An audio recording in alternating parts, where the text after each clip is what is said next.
Ông nội, cứu mạng. Có ai cứu ông nội tôi với? Xe cấp cứu bây giờ không qua được. Diệp Mặc, hình như ông cụ đó gặp nguy hiểm.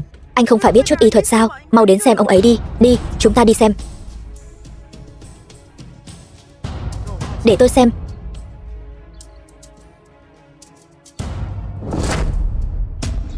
Anh là ai? Là bác sĩ sao? Tôi không phải. Hứa Vĩ, sao anh lại ở đây? Không phải anh đi nước ngoài rồi sao? Thanh Tuyết, không ngờ lại gặp em ở đây. Nghe nói em tìm được một người chồng vô dụng. Em đây không phải là tự làm khổ mình sao? Anh vẫn luôn không quên được em, nên anh đã quay về. Hứa Vĩ, tôi đã kết hôn rồi. Hơn nữa chồng tôi đang ở bên cạnh. Xin anh chú ý lời nói của mình. Đây chính là tên chồng vô dụng của em sao? Không phải bác sĩ mà còn dám cứu. Anh đây không phải là đem tính mạng bệnh nhân ra đùa giỡn sao? Tôi có thể cứu. Anh có thể cứu. Vậy thì nói cho tôi biết, ông ấy bị làm sao? Ông ấy bị bệnh tim, không còn chịu được bao lâu nữa. Nếu cậu chỉ muốn khoe khoang năng lực của cậu với vợ tôi không có thời gian chơi với cậu. Khoe khoang? Tôi là chuyên gia cấp 1 bệnh viện hạng 3. Cần gì phải khoe khoang? Tôi thấy ông ấy chỉ bị thiếu oxy thôi. Hồi sức tim phổi là có thể khiến ông ấy tỉnh lại. Buồn cười. Hứa Vĩ, tôi nghe nói cậu học chuyên ngành y học lâm sàng. Vậy cậu xem có thể cứu ông cụ không? Được, chuyện nhỏ này cứ để tôi lo. Tránh ra.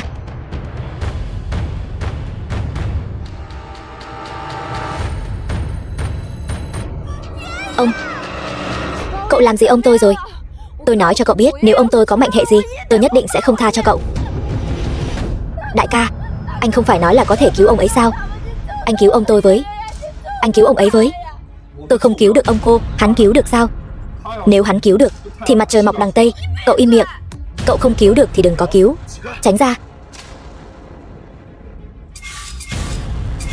Cậu đây nào phải đang cứu người, rõ ràng là đang lấy mạng người. Tôi nói cho cậu biết, nếu ông cụ bây giờ có vấn đề thì không liên quan gì đến tôi. Hứa Vĩ, yên lặng chút đi. Thanh Tuyết, tôi đang nhắc nhở hắn. Hắn cái gì cũng không biết mà còn giả vờ. Nếu ông cụ này có thể tỉnh dậy, tôi sẽ ăn phân. The film was translated and narrated by M Media. Ông đây là bị sao vậy? Ông, tốt quá. Ngồi dậy nào.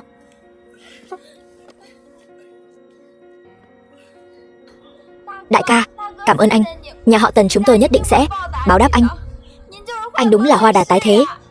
Chỉ là việc nhỏ thôi. Đúng rồi, ông cô bây giờ không có vấn đề gì nữa, nhưng mà sau này phải đến bệnh viện để điều trị giai đoạn sau. Được, tôi gọi xe cấp cứu rồi. Được. Ông cụ bây giờ không sao rồi. Có cần tìm nhà vệ sinh cho anh không? Bao no luôn. Tất cả đều nhờ vào tôi điều trị lúc nãy. Ông cụ nôn ra là máu ứ. Dù sao thì tôi cũng là chuyên gia cấp 1. Chuyên gia cấp 1? Cậu là chuyên gia gì chứ? Chuyên gia cấp 1 suýt chút nữa hại ông tôi mất mạng. Thả đi công trường khuôn gạch còn hơn. Ông cô không sao rồi, chúng tôi đi trước đây. Đại ca, là thế này, hôm nay tôi bận đưa ông đi bệnh viện, không có thời gian báo đáp anh. Đây là một tấm thẻ vàng. Ở tất cả các khách sạn 5 sao trên toàn quốc đều có thể tùy ý sử dụng. Đồ tiện nhân. Nếu chồng tôi có mệnh hệ gì, tôi sẽ không bỏ qua cho cô. Dừng tay. Thả tôi ra. Diệp Mặc, em không sao chứ? Không sao. Có gì từ từ nói. Nếu cô còn dám động tay động chân với vợ tôi, đừng trách tôi không khách khí. Chỉ dựa vào các người. Bác sĩ đã nói với tôi rồi, chồng tôi uống sản phẩm bảo vệ sức khỏe của Giang Thị tập đoàn các người. Hôm nay, nếu các người không cho tôi một câu trả lời thỏa đáng, tôi sẽ không bỏ qua cho các người. Bác sĩ, tình hình của Lý tiên sinh thế nào rồi? Tình hình bệnh nhân không khả quan, nhưng chúng tôi có thể khẳng định chắc chắn 100% là nguyên nhân bệnh của bệnh nhân là do uống sản phẩm bảo vệ sức khỏe. Trình độ y tế của chúng tôi có hạn, e rằng không thể chữa trị cho Lý tiên sinh. Chúng tôi đề nghị các vị chuyển viện. Bác sĩ, bệnh viện các vị là bệnh viện hạng 3 tốt nhất Thiên Giang. Các vị đều bó tay. Vậy chồng tôi, cho dù có đến Trung Châu cũng vô dụng. Nếu chồng tôi không sống được, tôi sẽ không để các người yên đâu. Tôi có thể cứu. Anh là bác sĩ sao? Tôi không phải. Anh không phải bác sĩ, anh lấy gì mà cứu người? Anh nghĩ tôi là một người phụ nữ dễ bắt nạt lắm sao? Tôi nói cho anh biết, tôi không phải người dễ bị bắt nạt đâu. Nếu chồng tôi mất mạng, tôi nhất định sẽ bắt các người chôn cùng. Tôi không phải bác sĩ, Nhưng tôi có học chút y thuật, tôi có thể cứu Lý tiên sinh. Bác sĩ cũng bó tay, chỉ dựa vào các người. Chồng ơi! Tránh ra! Chồng, anh không cứu được nữa rồi, họ còn muốn giày vò anh. Tôi không tha cho anh. Còn làm loạn nữa, chồng cô tiêu đời đấy. Diệp Mặc, anh đừng làm loạn nữa. Buông ra. Tiên sinh, anh còn làm loạn, tôi sẽ báo cảnh sát. Buông chồng tôi ra, anh làm gì vậy? Thả anh ấy ra, bệnh nhân bây giờ căn bản không chịu nổi sự giày vò như vậy. Diệp Mặc, anh dừng tay lại, chồng. Đi chỗ khác, được rồi đó. Bác sĩ, mau xem chồng tôi thế nào rồi.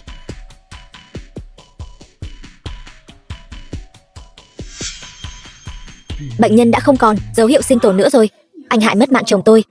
Tôi muốn anh và vợ anh ngồi tù mọt gông, cho tập đoàn Giang Thị của các người phá sản.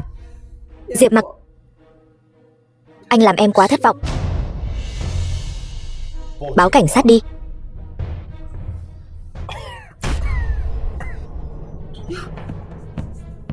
Chồng, anh tỉnh rồi, anh không sao rồi. Sao có thể như vậy được? Dấu hiệu sinh tồn của bệnh nhân đã trở lại bình thường. Điều này quả thật là kỳ tích của y học lâm sàng. Tiên sinh, thủ pháp xoa bóp anh vừa dùng là thủ pháp xoa bóp trong Quảng Ý, đánh ngựa vượt qua sông Thiên Hà. Không sai, chính là chiêu này. Có thể nhận tôi làm đồ đệ không? Không được. Thủ pháp này trước đây là một lão nhân gia đã dạy tôi. Tôi đã hứa với ông ấy sẽ không truyền ra ngoài. Vợ, mau đỡ anh dậy. Được, nào, chậm thôi, cẩn thận. Người anh em trước kia là anh đã cứu tôi sao? Đúng vậy. Lý tiên sinh, tôi có một câu hỏi muốn hỏi anh. Trước khi anh dùng thực phẩm chức năng, có dùng thứ gì khác không? Có ăn gì khác không? Tôi nhớ ra rồi. Sau khi mua thực phẩm chức năng từ Giang Thanh Tuyết, Giang Phi của tập đoàn Giang Thị đã... Bác sĩ, không có gì đâu, anh ra ngoài trước đi.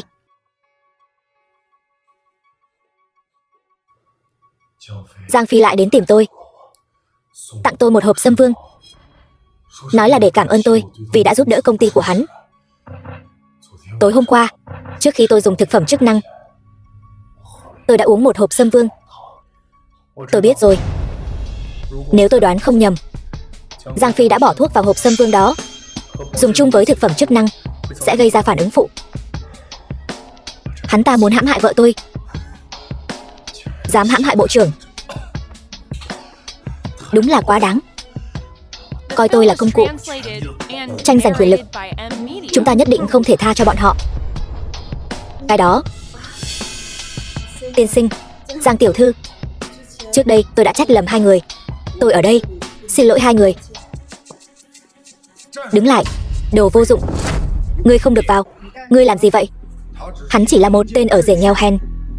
Vừa rồi Giang Phi thiếu gia nói với tôi, hắn đối với lão phu nhân mà nói chẳng qua chỉ là một con bọ hôi nhỏ bé, chỉ làm bẩn mắt bà ấy thêm thôi. Ngươi chỉ là một tên bảo vệ, cậy có Giang Phi chống lưng. Học được cách bắt nạt người khác rồi. Ta ra lệnh cho ngươi, tránh ra cho ta. Ngươi chỉ là một tên bảo vệ thôi. Lời của chúng tôi cậu không nghe, phải không? Làm chó cho Giang Phi rất vui sướng phải không? Giang tiểu thư, xin hãy chú ý lời nói của cô. Giang Phi xem ta như huynh đệ. Cô nói ta như vậy chính là đang nói hắn. Nếu hắn biết được sẽ nổi giận đấy. Đứng lại. Ngươi dám tiến thêm một bước nữa, cẩn thận ta không khách khí đâu. Ra tay. Ngươi thử động một cái xem. Tên phế vật nhà ngươi dám đánh ta. Bây giờ ta vào cửa này, ngươi còn ý kiến gì không? Không. Ta cứ tưởng xương cốt ngươi cứng lắm chứ. Tặng ngươi một câu, làm chó cũng phải nhận rõ chủ nhân. Đừng có mất mạng rồi cũng không ai thèm nhặt xác cho ngươi. Cút. Sao cậu lại đánh hắn? Cậu đúng là đồ vô dụng. Lần này đắc tội với bà cụ đó thật rồi. Cậu đúng là sao chổi, là tai họa. Cả nhà chúng tôi đều bị cậu hại mất mạng rồi. Mẹ, đừng nói nữa. Chúng ta mau vào thôi. Giờ phải làm sao đây? Chờ cô ta về, cho chúng ta một lời giải thích.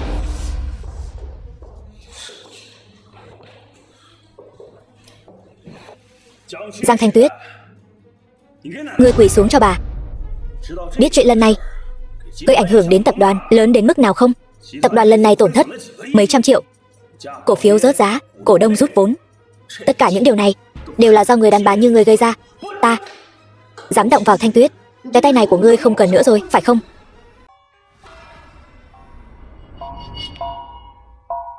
Đồ vô dụng, dám kéo tay ra. Thanh Tuyết, cho ta một lời giải thích hợp lý. Giang Thanh Tuyết, cô giải thích đi. Sao cô không giải thích nữa?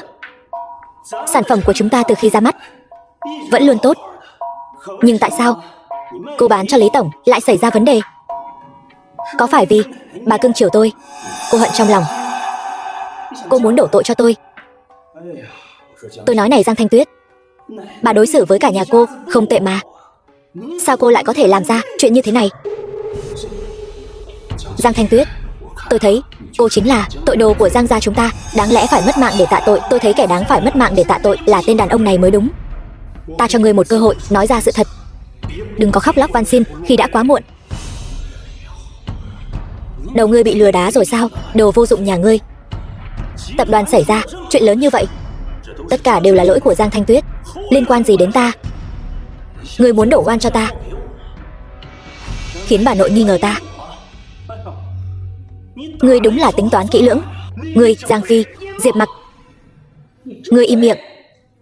Bảo ngươi đi gặp Trần tổng bàn hợp đồng, đến giờ vẫn chưa xong. Ngươi có tư cách gì mà nói? Cháu ngoan của ta là do ta nuôi lớn, bảo ta nghi ngờ nó. Mơ đi. Cảm ơn bà nội đã tin tưởng. Giang Thanh Tuyết, cả nhà các ngươi hôm nay nếu không cho bà nội một lời giải thích thì cút khỏi Giang gia. Giang Phi, ta đã cho ngươi cơ hội rồi.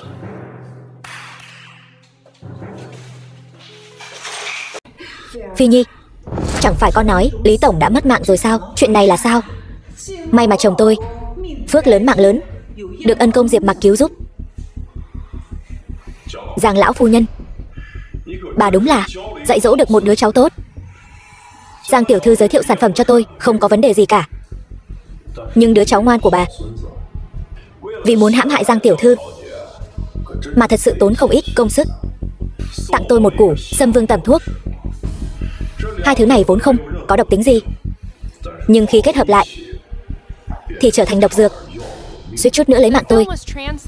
Giang Phi, ngươi thật độc ác. Không, không thể nào. Cháu ngoan của ta không phải người như vậy. Lý Đằng, ngươi vu khống, ngươi đang phỉ báng. Cẩn thận ta kiện ngươi. Được lắm, đồ vô dụng. Nhất định là ngươi đã mua chuộc Lý Đằng. Ngươi muốn hủy hoại chúng tôi. Được, đồ vô dụng, ngay cả người thân của mình mà cũng hãm hại. Ngươi còn là người nữa không? Diệp Mặc, ngươi thật không ra gì. Tiểu Tuyết, lát nữa con đừng có nhận tội thay hắn. Chuyện này nói thế nào đi chăng nữa cũng không liên quan gì đến con, nghe rõ chưa? Mẹ, đừng nói nữa. Hay cho ngươi, Diệp Mặc, ăn của ta, ở của ta, cuối cùng lại dùng thủ đoạn quỷ quyệt để hãm hại Giang gia. Thật là lòng lang dạ sói. Bà nội, bà đừng mắng nữa. Xem tờ xét nghiệm này đi, thứ này không thể làm giả được, có bằng chứng rõ ràng. Ta xem ngươi còn nói được gì nữa. Tờ xét nghiệm này tuyệt đối không thể để bà nội nhìn thấy, nếu không hôm nay ta tiêu đời chắc. Đồ vô dụng, làm giả tờ xét nghiệm để lừa bà nội, thật là nói bậy. Cút. Bà nội, bây giờ nhân chứng vật chứng đều có đủ. Nếu như bà vẫn còn nghi ngờ thì cứ để các cơ quan chức năng điều tra. Nhưng đến lúc đó tính chất của sự việc này đã khác rồi. Giang Phi rất có thể sẽ vì vậy mà ngồi tù mọt gông. Lý Tổng, thằng bé không hiểu chuyện. Chuyện này mong ngài, nếu lời xin lỗi có ích thì cần luật pháp để làm gì? Giang lão phu nhân, chuyện hôm nay nếu không thể cho tôi một câu trả lời thỏa đáng, tôi sẽ khiến cả nhà họ Giang của các người trả giá đắt. Bà nội, người. Lý Tổng, chuyện này là nhà họ Giang chúng tôi có lỗi với ngài. Tôi nguyện bồi thường 5 triệu. Chuyện này cứ để nó qua đi được không? Ân công, ngài xem chuyện này. Lý Tổng, ông hỏi tên phế vật này làm gì? Đây là chuyện của nhà họ Giang chúng tôi với ông, không liên quan đến hắn. Con câm miệng cho ta. Đều là người một nhà. Nghĩ kỹ rồi hãy nói. Tên phế vật nhà ngươi, hôm nay nếu muốn để bà nội khó xử, tôi sẽ đuổi Giang Thanh Tuyết ra khỏi nhà họ Giang. Hôm nay nếu chuyện này là do Thanh Tuyết làm, thì anh sẽ làm gì Thanh Tuyết? Đến lúc này rồi, còn dọa người khác. Tôi biết bà nội cưng chiều anh, nhưng anh nghĩ tôi sẽ quan tâm sao? Cách chức trưởng phòng kinh doanh của Giang Phi ngay lập tức, và trong vòng 1 tháng không được can thiệp vào bất cứ việc gì của tập đoàn. Còn nữa, quỳ xuống xin lỗi Thanh Tuyết. Không thể nào sao? Được. Vậy chuyện này cứ giao cho cơ quan chức năng giải quyết vậy. Làm theo lời Diệp Mặc nói đi.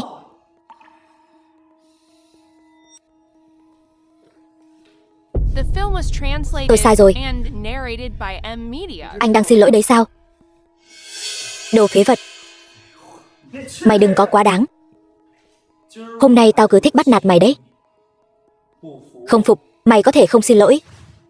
Đâu phải tao đi tù. Mày. Được. Thanh Tuyết, tôi sai rồi. Vẫn còn thiếu.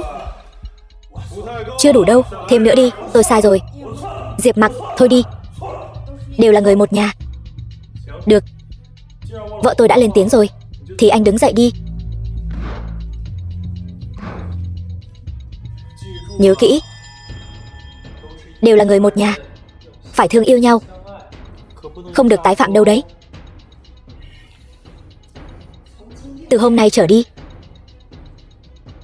Giang Phi trong vòng 1 tháng không được tham gia vào bất cứ việc gì của tập đoàn. Giao chức vụ cho Thanh Tuyết.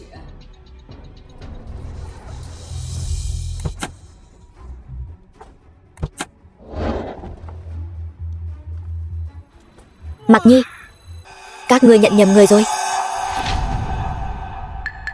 Mặc Nhi, những năm qua sống có tốt không? Nắm giữ tài lực 60% của tinh quốc đại công tử Diệp gia, bỗng chốc trở thành phế vật, nương nhờ nhà người làm một chàng rể. Bà nói xem. Nhưng dù vậy cũng tốt hơn là ở Diệp gia. Mẹ sai rồi, là mẹ và Diệp gia có lỗi với con. Về nhà với mẹ đi. Em trai con gặp chuyện rồi. Con là người thừa kế duy nhất của Diệp gia. Diệp gia cần con. Năm đó các người thiên vị Diệp Hằng, dưới sự xúi giục của hắn, hoàn toàn không màng tình thân, đã đuổi ta ra khỏi nhà. Nếu không phải tôi phúc lớn mạng lớn, thì đã mất mạng từ lâu rồi.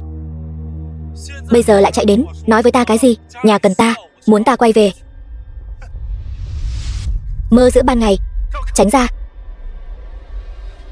Mặc Nhi.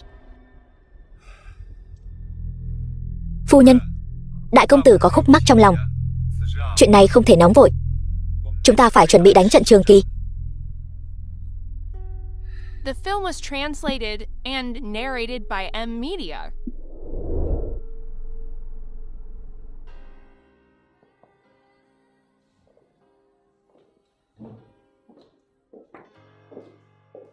Tới rồi. Phế vật, tham gia tiệc gia đình là để gây quỹ thuốc men cho cha ngươi. Lát nữa ngươi ít nói thôi. Bởi vì ngươi mà mượn không được tiền thuốc men, ta không tha cho ngươi đâu. Mẹ ăn cơm trước đi.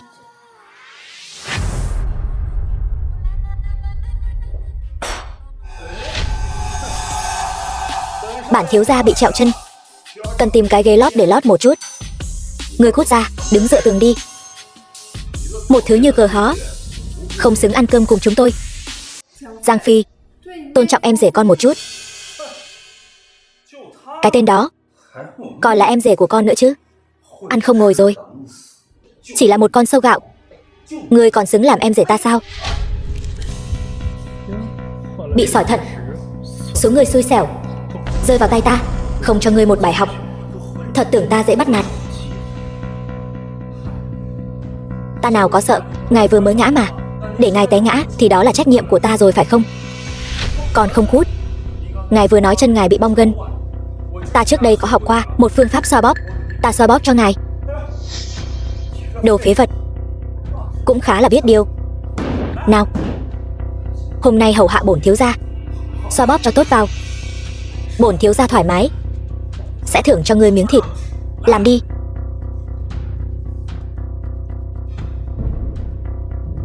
Phế vật. Mặt mũi chúng tôi đều bị ngươi làm mất hết. Nào, mọi người xem đi. Con rể nhà họ Giang chúng ta đang xoa bóp chân cho anh vợ. Đau quá. Bà nội đau. Bà nội ơi, bà nội, mau đuổi tên phế vật này ra ngoài đi. Tên phế vật nhà ngươi, cho ngươi tham gia tiệc gia đình, đã nể mặt ngươi lắm rồi. Ngươi còn làm hại cháu trai ngoan của ta. Người đâu?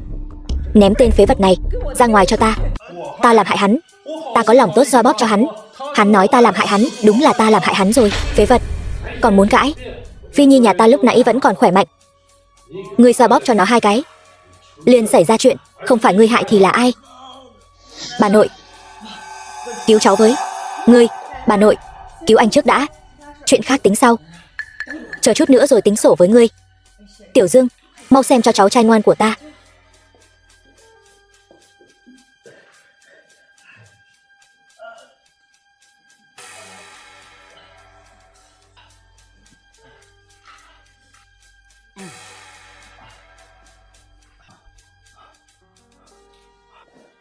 Hay cho ngươi, Diệp Mặc. Ngươi muốn hại mất mạng lão tử. Ta thấy ngươi không muốn ở lại nhà họ Giang chúng tôi nữa. Người đâu? Khiêng hắn ra ngoài cho ta. Ta xem ai dám động vào anh ấy. Dương ca, ngài chưa bao giờ nói dối. Ngài nói cho bọn họ biết, có phải ta đang hại Giang Phi không? Giang Phi là tái phát sỏi thận, không liên quan gì đến Diệp Mặc. Giang Phi, xin lỗi Diệp Mặc đi. Xin lỗi một tên phế vật. Mơ đi, đừng làm ầm ĩ nữa. Ngồi xuống ăn cơm. Vâng, bà nội.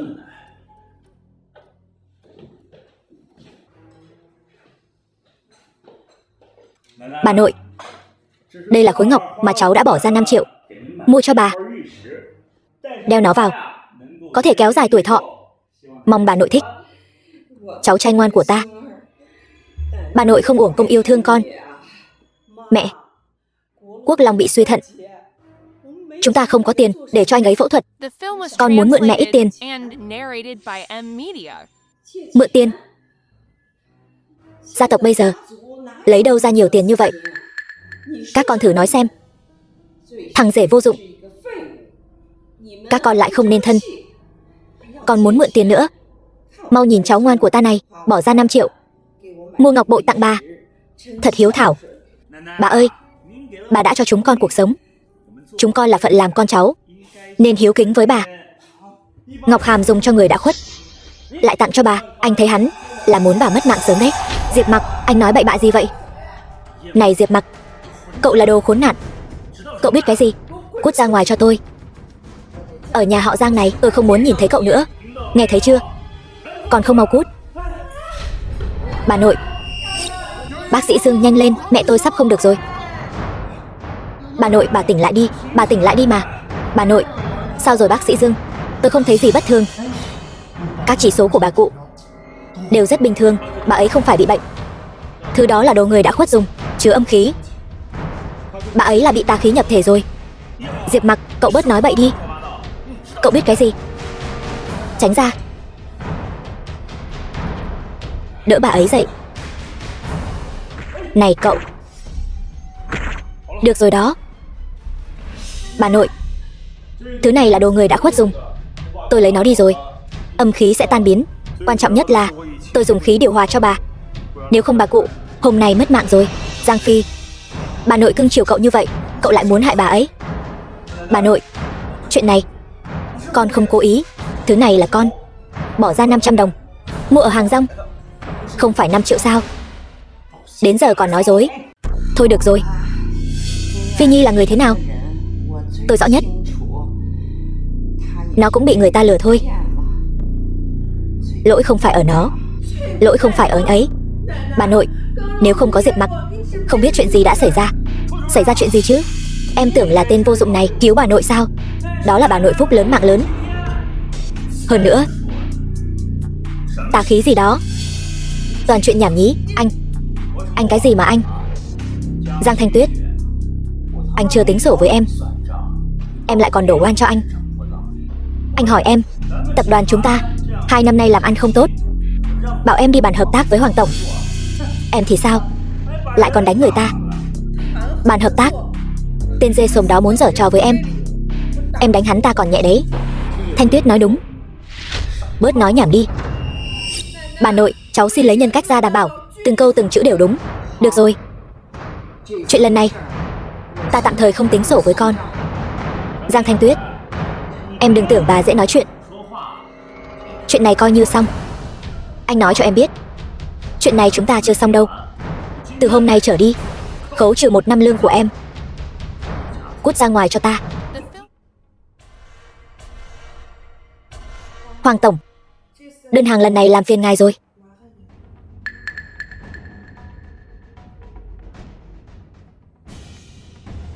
Đơn hàng lần này là bà nội cô ép tôi phải ký. Chỉ cần cô ngủ với tôi sẽ ký đơn hàng này cho cô. Cả hai chúng ta đều có lợi, mọi người cũng có lợi. Thế nào? Hoàng tổng, bán thân vì đơn hàng. Giang Thanh Tuyết tôi không phải loại người như vậy.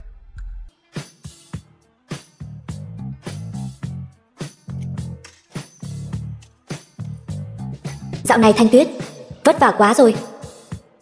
Hôm nay mình hầm canh gà cho cô ấy bồi bổ. Cô không có lựa chọn nào khác đâu. Vẫn nên nghe tôi đi. Hoàng tổng đừng như vậy. Tôi có chồng rồi. Cô có chồng. Cô có chồng thì tôi càng hưng phấn. Nghe nói sau khi cô kết hôn với chồng mình, 2 người vẫn ngủ riêng, chưa từng chạm vào một ngón tay của cô. Thật là hời cho tôi. Thân hình này, khuôn mặt này, ngủ một lần đủ để tôi giảm 10 năm tuổi thọ. Hoàng tổng, cô càng phản kháng tôi càng hưng phấn. Hoàng tổng, anh là đồ khốn nạn, đồ vô lại. Anh buông ta ra, buông cô ra. Con vịt đã đến miệng này, sao tôi có thể để nó bay được? Tôi nằm mơ cũng muốn chơi cô. Hôm nay thần tiên cũng không cứu được cô. Buông cô ấy ra. Ngươi là ai? Ngươi, cút. Vợ không sao chứ? Em không sao, Diệp Mặc. Thì ra ngươi chính là tên chồng phế vật của phó bộ trưởng Giang sao? Tới vừa đúng lúc. Để ngươi xem chơi vợ ngươi như thế nào. Dám động vào vợ ta, ngươi về chầu trời đi. Ngươi dám đánh ta? Ngươi biết lão tử là ai không? Ta mặc kệ ngươi là ai. Ngươi dám động vào vợ ta, hôm nay ta muốn lấy mạng ngươi. Diệp Mặc, đừng manh động. Tập đoàn chúng ta làm sao bây giờ? Được, ta cho ngươi một cơ hội. Còn có lần sau, ta sẽ lấy mạng ngươi, nghe rõ chưa? Cút.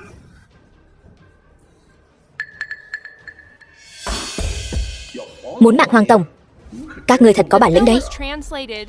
Giang Thanh Tuyết, cô đối xử với Hoàng tổng như vậy, tôi thấy cô là không muốn làm nữa rồi. Bà cụ đã hạ tử lệnh, bảo chúng ta phải đạt được hợp tác với Hoàng tổng. Các ngươi làm như vậy, đặt lợi ích của công ty ở đâu hả? Mau quỳ xuống dập đầu, xin lỗi Hoàng tổng đi. Quỳ xuống dập đầu. Đánh gãy tay thằng nhãi này cho ta. Còn nữa, bảo vợ nó cởi hết đồ ra hầu hạ ta. Như vậy ta còn có thể cân nhắc tiếp tục hợp tác với các ngươi. Xem ra vừa rồi đánh ngươi là đánh nhẹ rồi. Vương Kiên, phế bỏ tên phế vật này cho ta. Người đâu? Phế bỏ tên phế vật này. Dừng tay. Là Hoàng tổng giở trò đồi bại với tôi trước. Diệp Mặc vì bảo vệ tôi nên mới ra tay đánh hắn. Giang Thanh Tuyết, cô thật biết diễn trò đấy. Sao cô không đi đóng phim nhỉ? Thật đáng tiếc. Còn vu khống Hoàng tổng. Hoàng tổng mà lại để ý đến cô sao? Hoàng tổng là người có thân phận gì chứ? Loại đàn bà nào mà không tìm được chứ? Tôi sẽ tính sổ với cô sau. Tránh sang một bên đi. Vợ, trốn đằng sau anh đi, kẻo lát nữa văng máu lên người em. Về nhà lại phải giặt đồ. Nói đúng lắm. Giang Thanh Tuyết, cô mau tránh ra sau đi, kẻo lát nữa máu của tên phế vật này văng lên người cô. Lúc thân mật với Hoàng tổng, phá hỏng hứng thú của Hoàng tổng thì không hay đâu. Lên cho ta.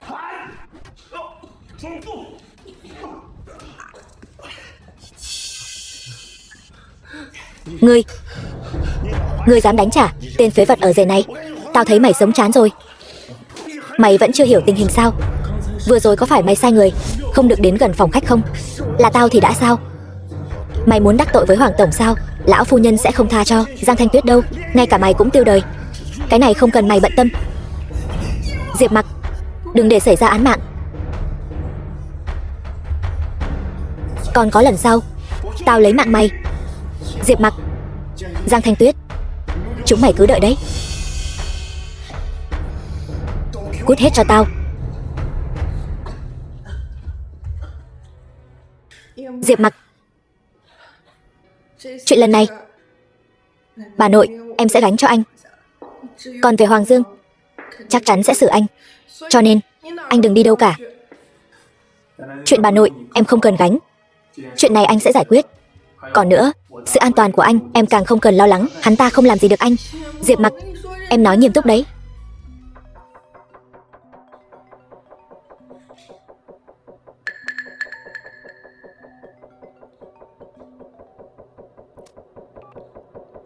Giang Thanh Tuyết, cô gan thật đấy.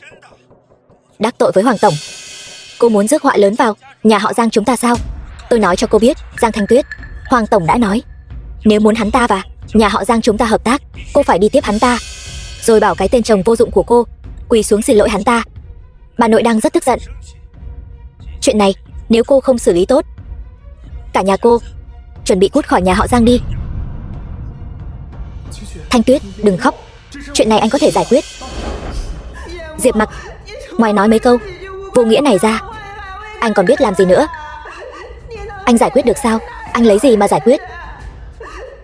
Sao anh lại nhu nhược thế hả?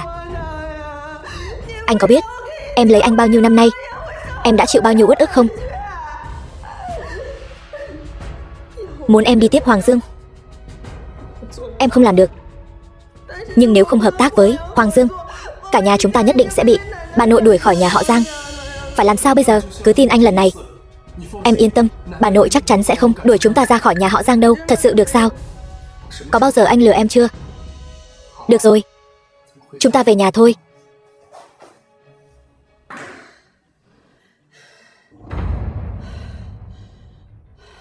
Bớt giận đi. The film was translated and narrated by M Media. Hai đứa về vừa đúng lúc. Bây giờ, lập tức, nhanh chóng ly hôn đi. Mẹ, con sẽ không ly hôn với Diệp Mặc. Chuyện của hai đứa ở tập đoàn, cái thằng Giang Phi đáng ghét đó đã kể hết cho mẹ qua điện thoại rồi. Tiểu Tuyết, bây giờ con còn lựa chọn nào khác nữa không? Bây giờ con ly hôn với nó đi. Kết hôn với Hoàng Dương, chuyện này vẫn còn xoay chuyển được. Con có thể bảo vệ Thanh Tuyết. Mẹ tin con. Đồ vô dụng. Cậu dùng cái gì để bảo vệ Tiểu Tuyết? Hàng xóm của cậu sao? Cậu tưởng cậu là ai? Còn bảo vệ Tiểu Tuyết nữa. Bao nhiêu năm rồi, Tiểu Tuyết đã phải chịu bao nhiêu uất ức. Có lần nào cậu bảo vệ được con bé đâu. Lần này, xin mẹ hãy tin con sẽ bảo vệ Thanh Tuyết. Nếu con không bảo vệ được cô ấy, con sẽ ly hôn với cô ấy. Diệp Mặc, Tiểu Tuyết, tin anh đi. Chỉ cần hoàn thành điều kiện bà đưa ra, Hoàng Dương không đáng lo. Anh đi tìm Trần Thúc. Hắn tưởng hắn là ai? Con trai ruột của người ta sao? Người ta dựa vào đâu mà đảm bảo đưa hợp đồng cho hắn? Đợi quay về ly hôn với Tiểu Tuyết đi.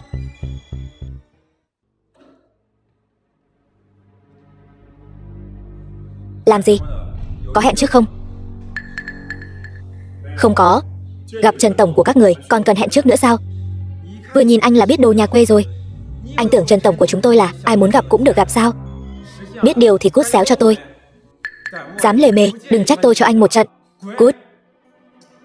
Anh ồn ào cái gì? Trần tổng, tôi đang định đuổi tên nhà quê này đi. Đồ không biết điều. Đến phòng tài vụ nhận lương. Cút ngay cho tôi. Trần tổng, tôi sai rồi. Cút. Diệp thiếu, thật sự xin lỗi cậu. Không sao.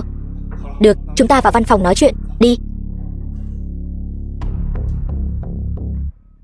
Diệp thiếu, mời ngồi. Diệp thiếu hôm nay đến đây có việc gì sao? Tôi biết tập đoàn của các anh và tập đoàn Dược vẫn luôn hợp tác. Vậy có tiện không nếu nhường cơ hội này cho Giang thị tập đoàn? Diệp thiếu nói gì vậy? Chuyện này đương nhiên không thành vấn đề. Vậy xin cảm ơn. Vậy ông cứ liên hệ trực tiếp với vợ tôi là được. Đúng rồi. Đừng để bất cứ ai biết thân phận thật của tôi. Được, không vấn đề gì. Vậy tôi đi trước. Diệp thiếu đi thong thả.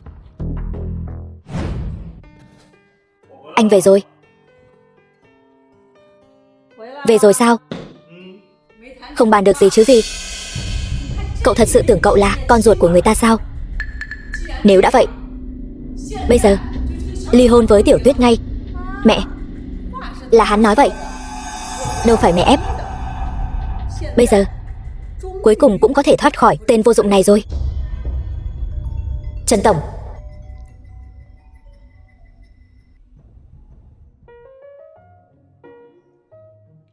Diệp Mặc, anh làm thế nào vậy? Trần tổng thật sự đồng ý hợp tác với chúng ta. Ông ấy bảo em bây giờ đến ký hợp đồng. Cái gì? Vừa rồi là Trần tổng gọi điện. Sao có thể như vậy được? Anh ta chỉ là hàng xóm thôi. Chẳng lẽ thật sự là con ruột của người ta? Trần tổng có thể đồng ý, anh cũng rất bất ngờ. Mẹ, con đã làm được. Cậu chỉ là gặp may thôi, chứ có bản lĩnh gì đâu chứ. Mẹ bớt nói vài câu đi. Nếu không có Diệp Mặc, làm sao con có thể đàm phán hợp tác với Trần tổng được? Diệp Mặc, cảm ơn anh. Chúng ta cần khách sáo sao? Đúng rồi, Trần tổng không phải bảo em đi ký hợp đồng với ông ấy sao? Anh đi cùng em. Mẹ, vậy chúng con đi đây. Đi đi. Tên phế vật này thật sự gặp may mắn. Dù sao thì Tiểu Tuyết không cần phải đi theo tên dê sồng đó. Đây quả là một chuyện tốt.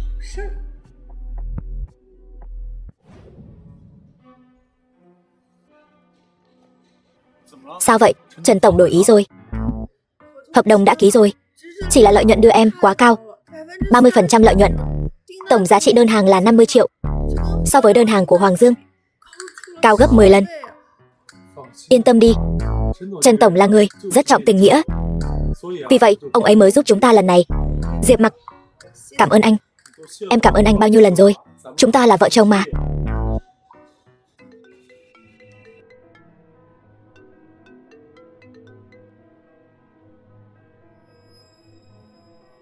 Giang Thanh Tuyết, đồ vô dụng. Vẫn chưa có động tĩnh gì. Cô tưởng bà nội sẽ không đuổi các người ra khỏi nhà họ Giang, phải không? Bên Hoàng Dương, tôi sẽ không đến đó. Anh hãy bỏ cái suy nghĩ đó đi. Nếu cô muốn bị đuổi khỏi nhà họ Giang, tôi không có ý kiến gì. Cô bây giờ có thể đến đây nói với bà nội. Được, tôi sẽ đến đó ngay bây giờ. Đi thôi, đi gặp bà nội.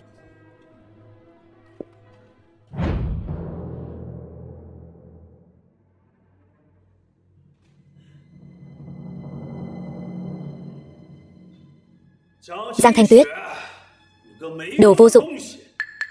Gan to lắm rồi. Dám cãi lời bà nội. Quỳ xuống nhận lỗi với bà nội đi. Quỳ xuống. Hôm nay Thanh Tuyết chính là công thần lớn nhất của nhà họ Giang. Giang Thanh Tuyết là công thần của nhà họ Giang chúng ta. Cô ta khiến tôi và Hoàng tổng phải dừng hợp tác. Cô ta chính là tội đồ. Công thần gì chứ? Đồ vô dụng. Anh cũng mở miệng nói được sao? Thanh Tuyết, hợp đồng.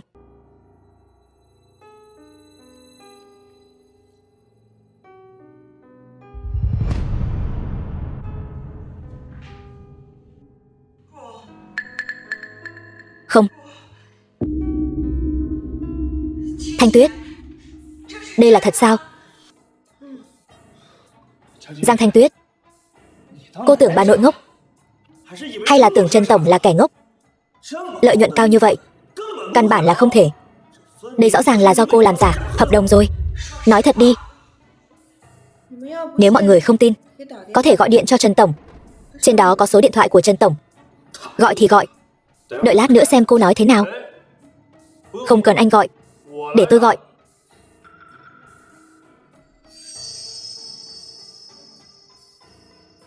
Alo, Trần thúc.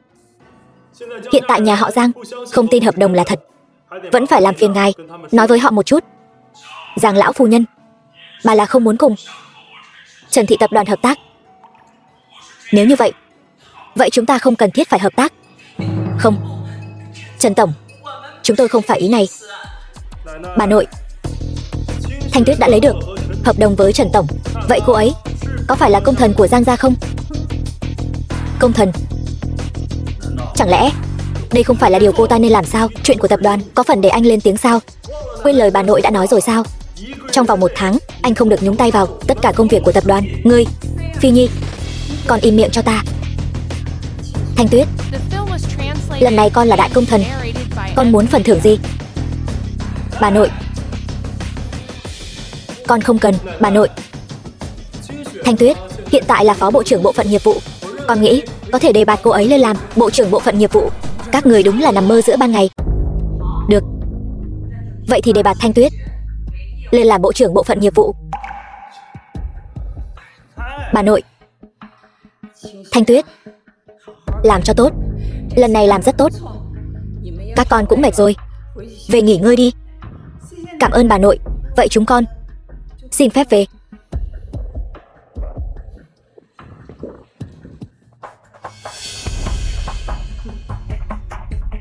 Bà nội, sao bà lại đề bạt Giang Thanh Tuyết? Tại sao vậy? Đề bạt cô ta thì được gì? Năng lực cô ta mạnh thì đã sao? Lần này hợp tác với Trần tổng mà xảy ra sơ suất thì cô ta đẹp mặt đấy. Trần thúc, thúc đến rồi. Cháu trai, có chuyện gì vậy? Chuyện cụ thể thì để vợ tôi nói với thúc vậy. Trần tổng, là thế này, hàng của chúng tôi ngày mai có thể không giao đúng hẹn được. Ngài xem, ngài có thể gia hạn cho chúng tôi vài ngày được không? Về phần lợi nhuận, chúng ta có thể thương lượng lại. Không sao, lợi nhuận vẫn theo như trước đây. Không phải chỉ là gia hạn vài ngày thôi sao? Cảm ơn Trần tổng. Trần tổng, thật là sáng suốt. Cả nhà chúng tôi vô cùng cảm kích.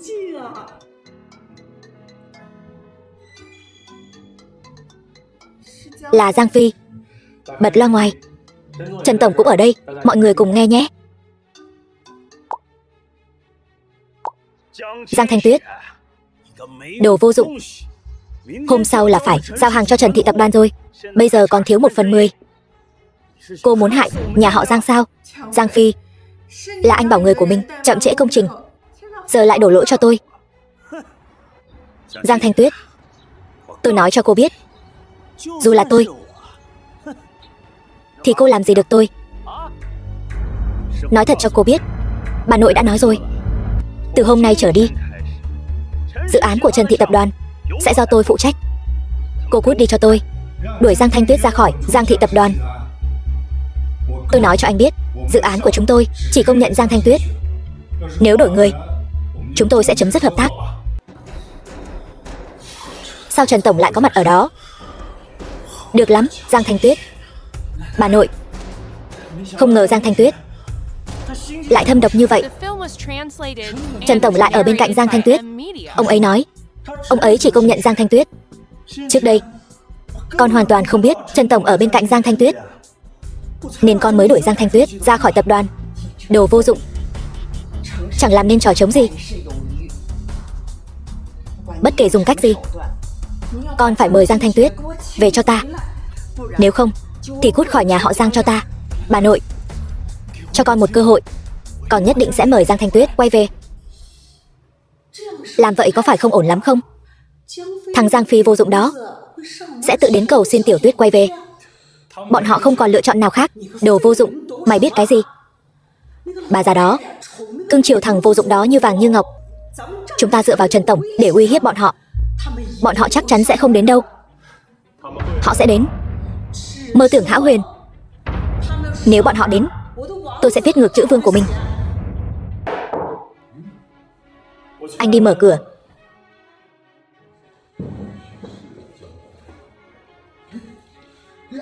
Quốc Long, anh cả, lâu rồi không gặp. Anh cả vẫn khỏe chứ? Khách quý, tôi gả vào nhà họ Giang mấy chục năm rồi, chưa từng thấy hai người đến bao giờ. Đây là mặt trời mọc đằng Tây sao? Thanh Tuyết, đại bá thay Phi Nhi xin lỗi con. Vì Giang gia chúng ta, con vẫn nên về đi, tiếp tục phụ trách dự án của Trần Tổng, được không? Đại bá, ai sai người đó xin lỗi. Ông thay Giang Phi xin lỗi. Thế này có được không? Đồ vô dụng, cậu chỉ là người ngoài. Đây là chuyện của Giang gia chúng tôi, khi nào đến lượt cậu xen vào? Giang Phi, anh ấy là chồng tôi. Lời anh ấy nói chính là lời tôi nói. Đồ tiện nhân, có thể gọi cô về là coi trọng cô, đừng có được voi đòi tiên. Làm gì? Cớ gì đánh người? Hắn dựa vào cái gì mà mắng vợ tôi? Ai cho anh cái gan? Đồ vô dụng, mày dám động tay với tao? Xin lỗi vợ tôi. Xin lỗi. Mơ đi. Được. Không xin lỗi, hôm nay tôi sẽ xem xương anh cứng đến đâu.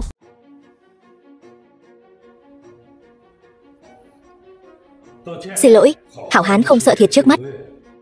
Xin lỗi.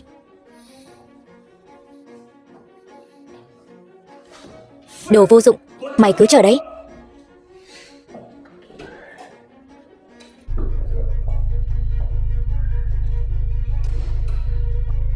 Đánh người sướng lắm sao?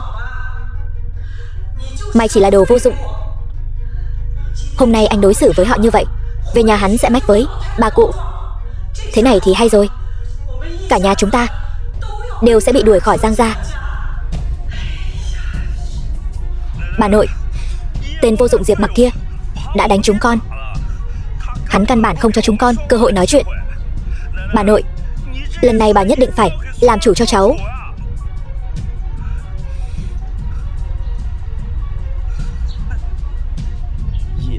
Diệp Mặc, Thanh Tuyết, đánh tôi sẽ phải trả giá đắt. Cậu ta sẽ không thật sự đi mách lẻo chứ? Không đâu mẹ, yên tâm, chắc chắn hắn không có gan đó.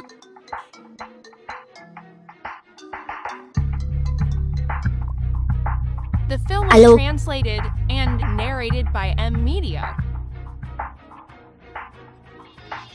Được. Tiểu Tuyết, điện thoại của ai vậy? Của bà nội. Bà ấy bảo tối nay cả nhà cùng đến khách sạn Liên Hoa. Tiêu rồi. Chắc chắn là thằng nhóc đó mách lẻo rồi. Thế này thì hay rồi. Cả nhà chúng ta sẽ bị đuổi khỏi Giang gia. Đồ vô dụng, đều là chuyện tốt cậu đã làm đấy. Đừng lo mẹ, đến bây giờ cậu vẫn còn mơ tưởng hão huyền. Được.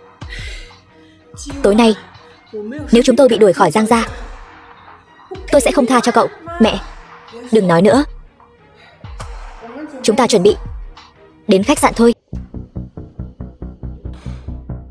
Giang Thanh Tuyết, cô chuẩn bị cút khỏi Giang gia cho tôi. Đánh tôi, đây là cái giá mà ngươi phải trả. Phi Nhi im miệng.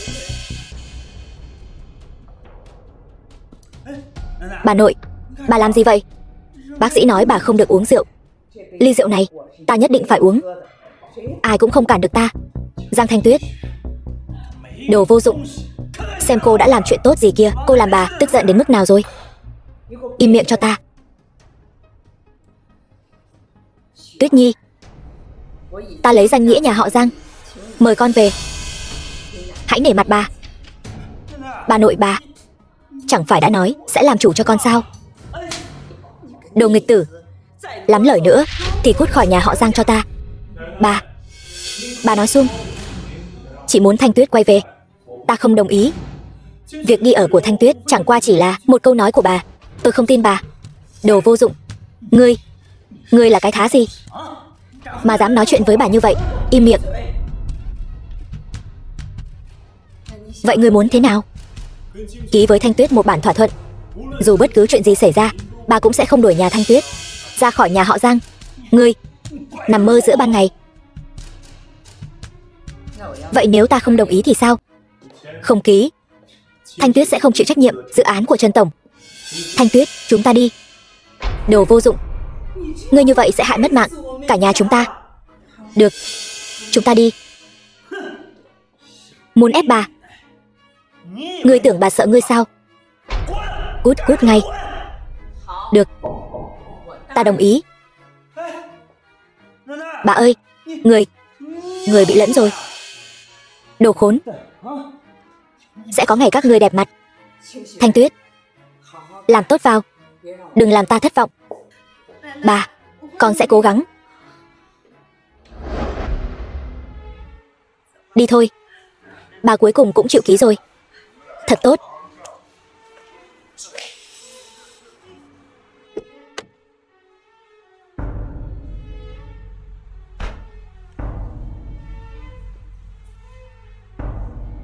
Phu nhân đang ở trong xe, bà ấy muốn gặp cậu.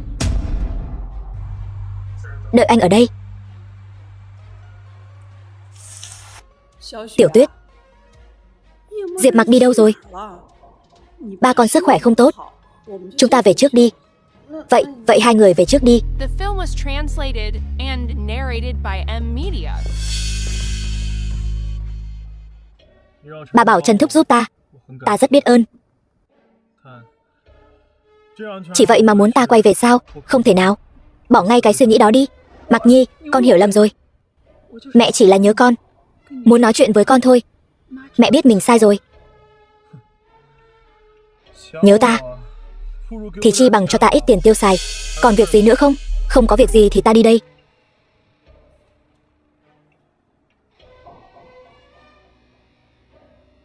Chuyển cho Mặc Nhi 10 triệu. Được rồi, phu nhân. 10 triệu mà muốn ta quay về. Mơ đi. Chờ sốt ruột rồi phải không? Cha mẹ đâu? Họ đi trước rồi. Vậy phu nhân gì đó tìm anh có việc gì sao? Đó là một người quen biết với Trần thúc, biết anh biết xoa bóp, muốn anh giúp bà ấy xoa bóp. Là vậy sao? Vẫn còn sớm. Chi bằng chúng ta đi dạo phố đi. Được. Thanh Tuyết, từ trước đến nay anh cũng chưa từng tặng em món quà nào ra hồn ra vía cả. Hôm nay anh tặng em một món quà nhé. Diệp Mặc, anh đã thay đổi rồi. Sao vậy? Thay đổi theo chiều hướng xấu rồi? Không phải, anh trở nên cực kỳ có cảm giác an toàn. Thôi được rồi, anh đi chuẩn bị bất ngờ cho em. Ở yên đây, đừng chạy lung tung nhé. Thanh Tuyết. Tiểu Tĩnh. Vậy đây là tên chồng vô dụng của cô sao? Tiểu Tĩnh, đó là chồng tôi. Xin cô tôn trọng một chút. Được, chúng ta cũng lâu rồi không gặp nhau. Cùng nhau đi dạo đi. Tôi còn phải đợi chồng tôi nữa. Cô nhắn cho anh ta là được rồi. Đi. Tiểu Tĩnh, sao cô lại đưa tôi đến đây? Có người muốn gặp cô nên đã cầu xin đến tôi. Thanh Tuyết, trùng hợp quá. Chuyên gia Hứa đến rồi. Thanh Tuyết, tôi nói cho cô biết nhé, chuyên gia Hứa bây giờ chính là bác sĩ chuyên khoa cấp 1 của bệnh viện hạng 3. Người thì đẹp trai, lại giàu có. Hơn nữa, anh ấy vẫn luôn yêu cô sâu đậm. Tôi nghĩ cô có thể cân nhắc một chút. Tiểu Tĩnh, trò đùa này chẳng buồn cười chút nào. Thanh Tuyết, tôi không đùa đâu. Tên chồng vô dụng của cô sao? Đừng nói là xe 100 vạn, xe 50 vạn còn chẳng mua nổi cho cô. Hắn ta chẳng xứng với cô chút nào.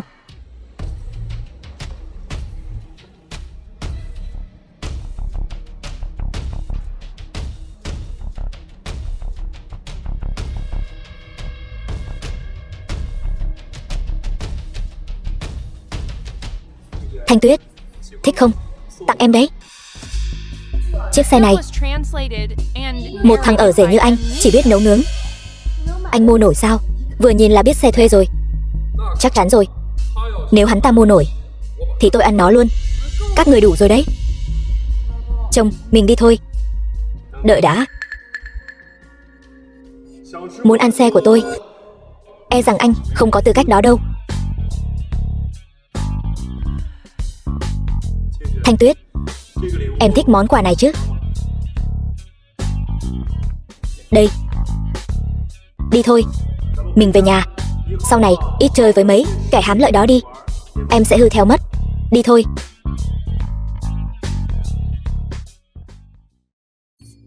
Diệp Mặc, anh lấy đâu ra tiền mua xe? Em quên rồi sao? Vừa nãy ở khách sạn, Trần Thúc bảo anh xoa bóp cho cụ già. Cụ già vui quá nên tặng xe cho anh. Cái này quý giá quá. Hay là anh trả lại cho người ta đi. Anh đã nói lúc đó rồi. Nhưng cụ già vừa nghe anh không nhận là giận. Nói nếu anh không nhận thì cụ ăn ngủ không yên.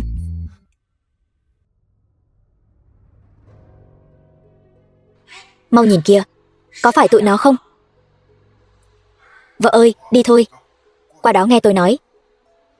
Đi nào. Chiếc xe đó vừa nhìn là biết mới mua. Thật đáng ghét. Có tiền mua xe mà không có tiền chữa bệnh cho bố. Xem tôi xử lý nó thế nào. Chuyện này bà vẫn chưa làm rõ. Biết đâu chưa chắc đã là xe mua. Mẹ, chúng con về rồi. Tiểu Tuyết, cái xe đó là sao? Mới mua. Được lắm, con bé này. Con mới nhận dự án được mấy ngày mà dám dùng tiền của công ty đi mua cái xe xịn như vậy. Không phải con tự chuốc lấy phiền phức sao? Đầu óc bị lừa đá sao? Mẹ, xe đó không phải con mua, là Diệp Mặc mua. Nó mà mua nổi xe thì mẹ viết ngược chữ Vương. Mấy năm nay cậu không đi làm, đến cái quần lót của cậu cũng là con gái tôi bỏ tiền mua cho cậu. Có phải Trần Thúc cho con không? Hay lắm, đồ vong ân bội nghĩa. Nhận được tiền, không lo chữa bệnh cho bố mày, không nói hai lời đã đi mua cái xe mới đó. Mẹ, không phải, xe nhà mình cũng sắp hỏng rồi. Diệp Mặc cũng nghĩ cho con mà. Hơn nữa, anh ấy cũng không tốn tiền. Con bé này, mày tưởng mẹ bị lẫn sao? Xe đó không phải mua thì là được tặng sao? Đi bán cái xe đó cho mẹ. Không bán. Đồ vô dụng, mày muốn làm phản sao? Diệp Mặc, hay là cứ nghe mẹ đi. Đây là quà anh chuẩn bị cho em. Cái nhà này lão nương còn chưa mất thì còn chưa đến lượt cái đồ vô dụng này làm chủ. Mẹ, xem điện thoại này. 80 vạn. Con luôn nhớ bệnh của bố. Bệnh của bố con có thể chữa được, nhưng cần thời gian. Số tiền này là con mượn Trần Thúc cho bố đi chữa bệnh trước. Không đủ thì con sẽ nghĩ cách. Coi như cậu còn có lương tâm. Vậy mẹ còn bán xe không? Bán cái gì mà bán? Tao với bố mày còn chưa được đi cái xe xịn như vậy. Chiếc xe này hai ông bà già lái mấy hôm. Chiếc xe cà tàng ở nhà, hai người cứ lái trước đi. Mẹ, chiếc xe này là của Diệp Mặc, mẹ không thể như vậy. Cái gì mà của cậu ấy hay của con? Của cậu ấy chẳng phải là của nhà mình sao? Chìa khóa.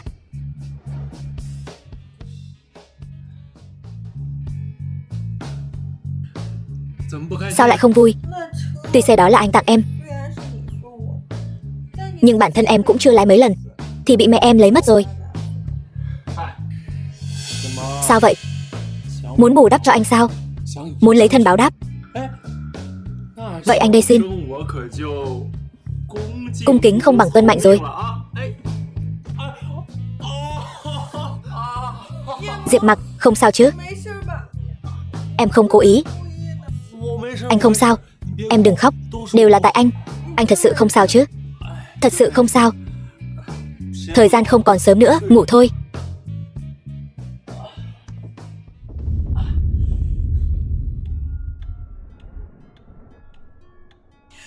Không thể nào. Anh bỏ cái suy nghĩ đó đi.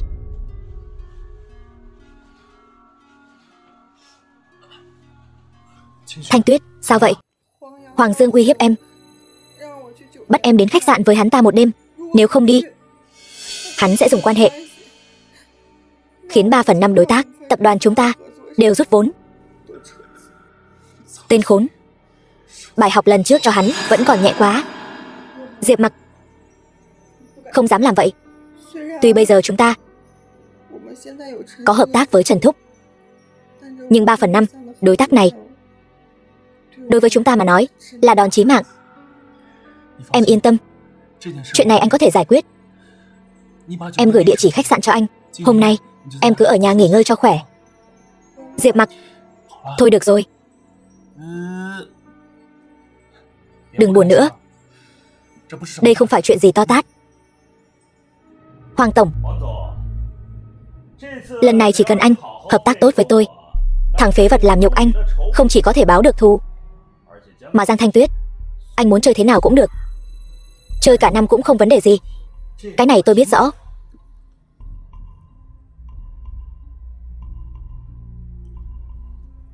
Chốc nữa Giang Thanh Tuyết đến rồi, mọi người cứ vui vẻ náo nhiệt. Anh chắc chắn cô ta sẽ đến chứ. Cô ta không còn lựa chọn nào khác, trừ khi cô ta muốn Giang thị tập đoàn sụp đổ. Đi đây, Hoàng tổng. Đúng rồi, Hoàng tổng, chơi cho đã nhé.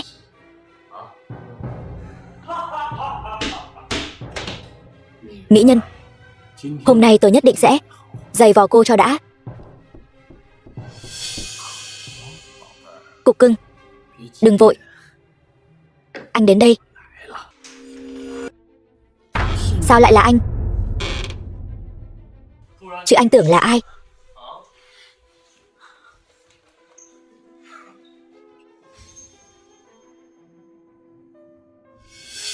Anh chơi cũng khá đấy. Thằng phế vật, mày dám đánh tao? Mày có biết chuyện này nghiêm trọng đến mức nào không? Nghiêm trọng thế nào? Nói thử xem. Biết điều thì bảo vợ mày đến ngủ với tao. Thằng phế vật, quỳ xuống cho tao. Như vậy tao còn có thể cân nhắc tha cho Giang gia. Nếu không, Giang gia cứ chờ tiêu đời đi. Người chồng xấu xí, nghĩ cũng đẹp lắm, để vợ ta ngủ với ngươi. Ta quỳ xuống trước mặt ngươi. Ngươi nghĩ ta quan tâm sinh tử nhà họ Giang sao? Ngươi muốn làm gì? Ngươi còn muốn chơi vợ ta? Ngươi nói xem ta muốn làm gì? Ta tặng ngươi một câu: rồng có vảy ngược, chạm vào ắt mất mạng. Hôm nay ta muốn mạng ngươi.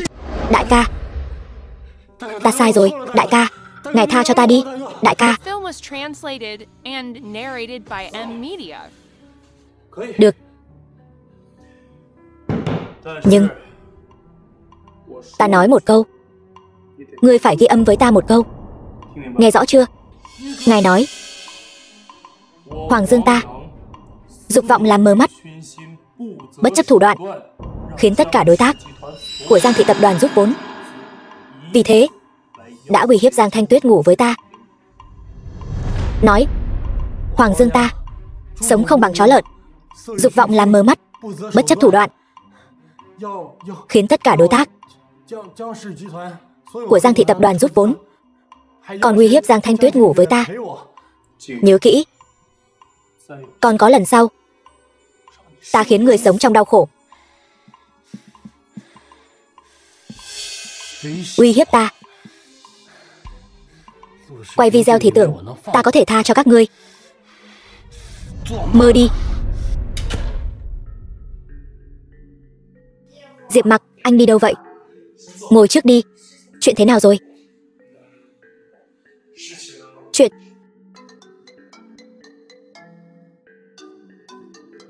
Giang Phi bật loa ngoài. Giang Thanh Tuyết, cái đồ vô dụng. Hoàng tổng hẹn ngươi, ngươi lại không đi, lại để tên phế vật đó đánh Hoàng tổng một trận nữa. Ngươi muốn hại mất mạng nhà họ Giang chúng ta sao? Ta? Ngươi cái gì mà ngươi? Hoàng tổng bây giờ đã khiến 3/5 đối tác ngừng hợp tác với chúng ta rồi. Bà nội đang đợi lời giải thích của ngươi đấy. Để bà nội nghe máy. Ngươi bảo bà nội nghe máy là nghe sao? Ngươi tưởng ngươi là ai? Ta nói để bà nội nghe máy. Bật loa ngoài, để ta nói. Giang Thanh Tuyết, chuyện này con phải cho ta một lời giải thích. Nói với bà nội, chuyện này tối nay có thể giải quyết. Sao anh lại đánh người ta nữa rồi? Tối nay giải quyết là sao? Anh bảo em làm sao tin anh đây? Thanh Tuyết, tin anh đi. Khoảng thời gian này, anh có lừa em bao giờ chưa?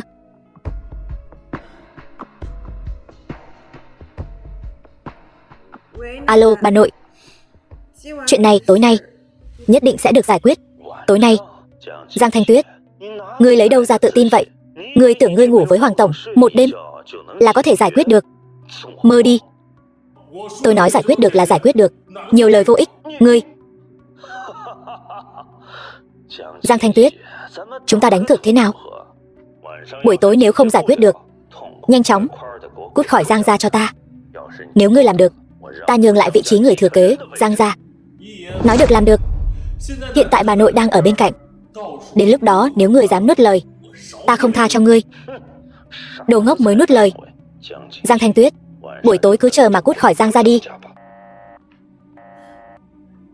Sao anh có thể đồng ý với hắn? Anh đã đánh Hoàng tổng.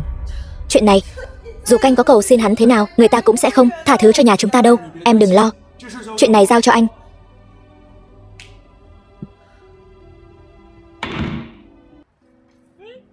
Trần Thúc, thiếu gia, cậu định đi đâu vậy? Tôi đang định tìm Thúc. Trùng hợp quá, tôi tìm cậu cũng có chút việc. Vậy Thúc nói trước đi.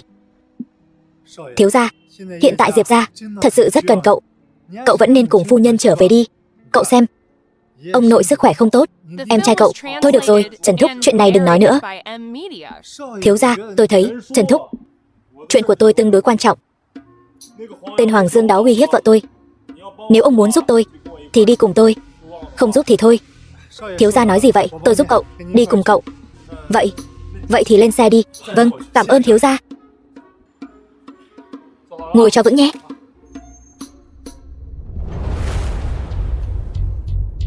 Thằng danh con nào đây? Biết điều thì mau cút ra ngoài cho ta. Nếu không đợi ta ra tay thì ngươi đừng hòng nằm viện. Nửa tháng mà ra được đâu.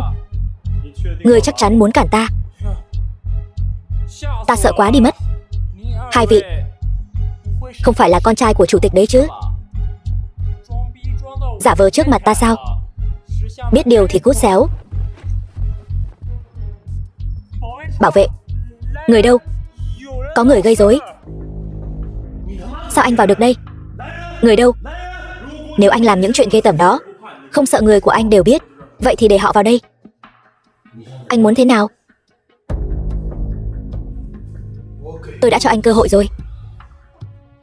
Tôi không làm gì cả. Anh tưởng tôi tìm anh trước đây, đánh anh một trận rồi quay video lại là xong chuyện sao? Tôi thật ra chỉ muốn xem Giang Phi có tham gia chuyện đó không thôi. Không ngờ anh lại không biết điều, khiến tôi rất thất vọng.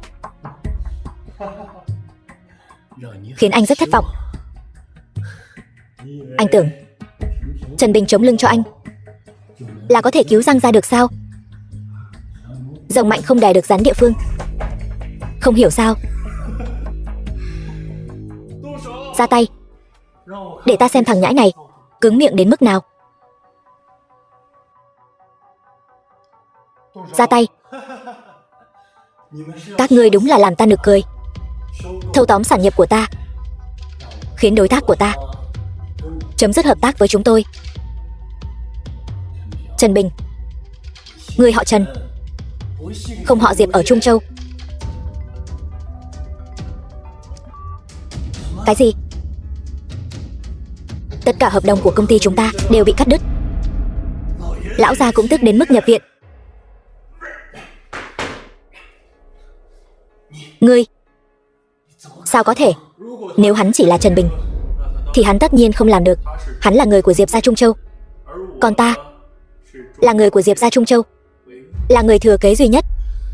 Ngươi là người của Diệp gia Trung Châu, là người thừa kế duy nhất. Không thể nào. Ngươi rõ ràng chỉ là một tên ở rể.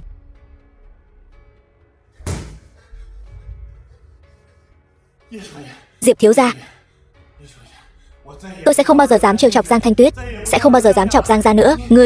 Ngươi tha cho ta đi. Ngài hãy tha cho cả nhà chúng tôi.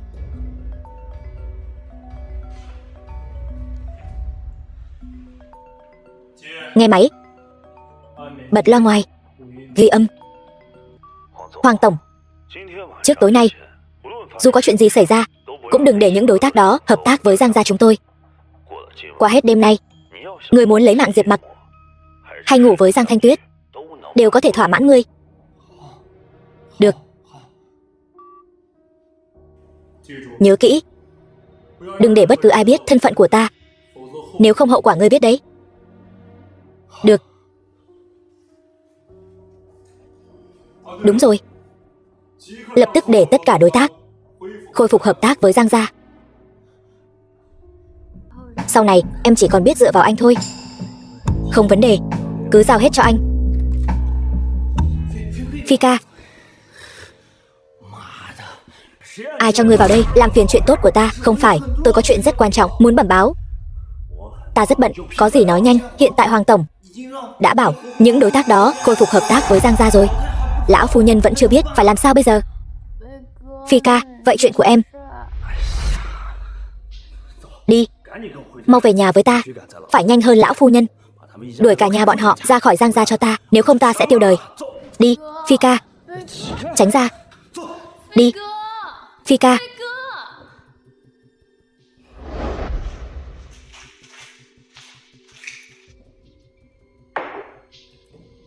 Bà nội,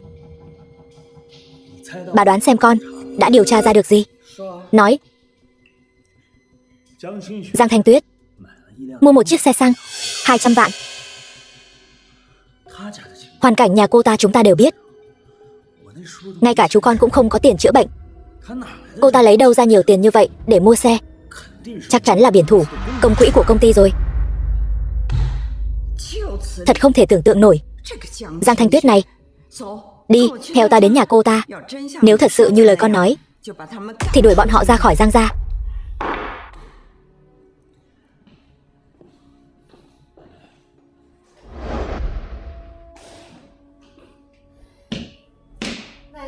Bà nội, sao bà đến mà không báo trước một tiếng? Ba mẹ con đi bệnh viện rồi. Tôi đến tìm cô để cô phụ trách bộ phận kinh doanh. Mới có mấy ngày đã gây ra nhiều chuyện như vậy. Đắc tội với khách hàng, vi phạm quy định, còn biển thủ công quỹ mua xe. Trong lòng cô còn có tôi không? Bà nội, cháu không có. Không có. Giang Thanh Tuyết, cô tưởng chúng tôi ngu ngốc sao? Lúc nãy vào cửa thấy có một chiếc xe sang trọng đậu ở cửa. Đừng có chối quanh co nữa. Ai chối quanh co? Tên vô dụng, người đã về rồi sao? Được rồi, anh giải thích xem, chiếc xe sang trọng ở cửa là chuyện gì? Là Diệp Mặc mua. Hắn ta chỉ là tên vô dụng. Hắn ta làm sao mua nổi xe xăng? Cô tưởng chúng tôi ngu sao? Không cần nói nữa. Giang Thanh Tuyết, cô thật khiến tôi thất vọng. Từ nay về sau, cô cút khỏi Giang gia cho tôi. Đây là giấy tờ mua xe của tôi. Mọi người có thể đi kiểm tra. Nếu chiếc xe này có liên quan gì đến Giang thị tập đoàn thì mọi người cứ việc đưa tôi vào đồn cảnh sát. Xe là do cậu mua. Đồ vô dụng. Lấy đâu ra nhiều tiền vậy? Đúng vậy, tôi lấy đâu ra tiền? Không cần phải giải thích với các người. Chỉ vì chuyện cái xe mà muốn đuổi Thanh Tuyết ra khỏi Giang gia sao? Bà nội, bà có phải thấy Thanh Tuyết dễ bắt nạt không? Đồ vô dụng. Ngươi tưởng chỉ vì chuyện cái xe này mà bà nội mới đuổi các ngươi ra khỏi Giang gia sao? Ta hỏi ngươi, việc đã giải quyết xong chưa? Theo như thỏa thuận, hôm nay các ngươi cút khỏi Giang gia cho ta. Xem ra tin tức đến tai ngươi đã bị ngươi chặn lại rồi. Bà nội vẫn chưa biết gì cả. Đồ vô dụng, ngươi đừng có vu khống ta. Bây giờ đã đến lúc rồi. Ta vẫn chưa thấy kết quả như mong muốn. Theo như thỏa thuận, cả nhà các ngươi cút khỏi Giang gia cho ta. Giang Phi, đừng diễn nữa. Đây là đoạn ghi âm cuộc gọi giữa ngươi và Hoàng Dương. Nghe đi. Đồ vô dụng. Đoạn ghi âm này chắc chắn là giả. Ngươi muốn dùng cái này để lừa bà nội sao? Vốn tưởng ngươi là người thật thà, không ngờ ngươi lại tâm cơ như vậy, làm ra thứ này để lừa chúng tôi. Bà nội, bà nhất quyết muốn đuổi chúng con ra khỏi Giang gia sao? Nếu cậu không làm những chuyện mất hết nhân tính đó, ta sẽ không đuổi cậu ra khỏi Giang gia. Nếu cậu có thể chứng minh đoạn ghi âm này là thật, ta không những không đuổi cậu ra khỏi Giang gia, mà còn cho cậu làm người thừa kế Giang gia. Không cần. Người thừa kế nho nhỏ của Giang gia thì tính là gì? Vào đi. Bà muốn chứng minh thì tôi sẽ chứng minh.